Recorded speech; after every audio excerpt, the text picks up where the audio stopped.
In the grim dark of the far future, there is only massive guns. This is Warhammer 40k Freeblade, which is a game that's just been soft launched in Singapore. I'm afraid you can't get it yet if you're in the US or the UK or whatever, unless you have a Singapore App Store account. The game itself, as you can see, is a kind of on-the-rails shooter.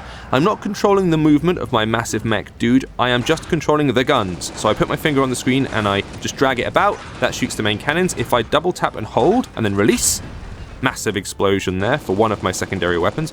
And then I've got a third weapon as well, which is like a bunch of missiles, which I just double tap anywhere on the screen very quickly, and that launches them. I think that was the first proper mission completed. Very short, we came in halfway through there.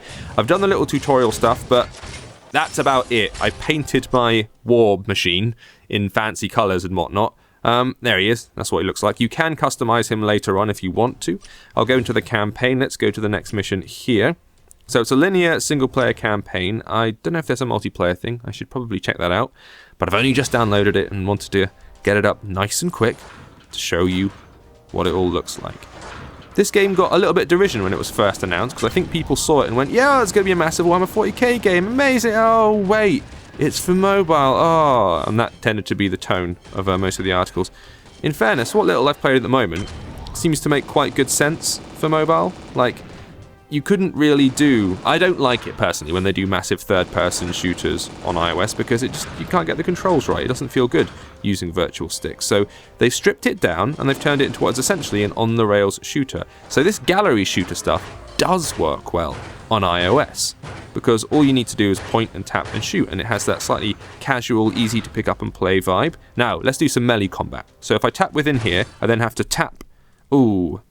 There we go, I tap at the perfect point to hit. I was hoping to hit right in the middle there, but I didn't quite do it. Let's try again, and bam! Critical hit, that's the one I was going for. So it's like the quick time events you get in a bunch of games, or the active reloading Gears of War. Just tap when it hits the sweet spot, and you'll do a critical smash like that, which looked kind of impressive. Who else dares stand against me? We got some more orc boys. Come on then, I'll try that big powerful weapon. So release, bam, I'll double tap again, and then I'll engage in melee. So let's go for now. There it is, critical hit. Oh, almost anyway. Bam. Nice. Down he goes. So it's a variety of different combat techniques. It's actually kind of alright. In a light way, certainly at the beginning. All of the flash and pomp, with all the big visuals and the dramatic animations and stuff, it's sort of quite fun to watch, at least initially. I've only been playing for a little bit. Not now, thanks. But it makes sense sometimes, especially on mobile, to strip things down to their bare essentials. In this case, it's a game about shooting, really. And so, let's upgrade some stuff. That makes sense, especially if you're just going through these little short scenarios. What am I doing here? Dragging an ion shield onto something, so let's put it here. Feel free to review other equipment you may have acquired when you're ready. Okay, so I've gained some shield action there. That's nice. Cleanse, purge, kill! Oh god, more orcs. Right, are we going straight for hand-to-hand, or... Nope, I'm going to do those big powerful ones. Let me double tap just to show you what the missile volleys look like. There you go. Then let's shoot some grunts. They do feel very puny and small in comparison to your mighty cannon. Tap within this indicator to shield against heavier attacks. Ah, okay. So I have to preemptively shield myself before they fire their massive missiles. Blocks a turn in advance. But I have a limited number of shield charges that regenerate, so I better shoot them first. Yeah, much easier.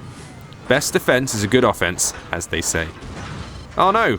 My Dark Angel's boys got taken out. Let us get delicious redemption. Oh, I missed the defensive window then. Should have tapped within that blue thing. Neck Cruncher. Yeah. War Boss Neck Cruncher, is well hard.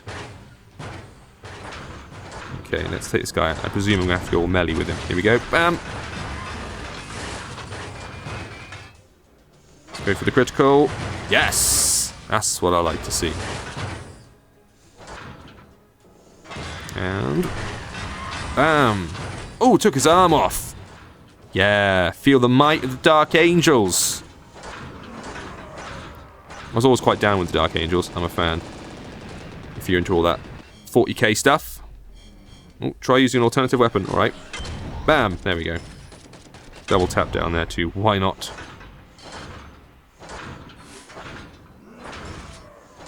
Our man Harry, who writes a lot of the reviews over at Pocket Gamer, he knows his 40k lore quite well. Let's try the big powerful one. Bam. Yeah, now we're talking. I like that one. That's satisfying. It's just 2 fingers on the screen to hold and then release. You get a nice charge and release attack. It feels quite satisfying. Let's go again here. Bam. 1, 2. There it is. Oh crap, they're all charging around in front of me. Quick! Get him! Get him! So you have to be careful that you don't let the weapon overcharge. Standard with those gun placement bits in third-person shooters. When you grab the weapon placement and it always overcharges because you are holding it like a psycho, just drilling everybody. And of course you get loot and stuff for having achieved it. You bolt it onto your massive machine and you just get more and more powerful and stompy by the look of it. Well, there you go, a very early first look. It's Warhammer 40k Freeblade. It's only available in Singapore, I say again. If you have an account for that store, then great, get stuck in. If not, we'll let you know when it actually goes live in the rest of the world. Thank you for watching.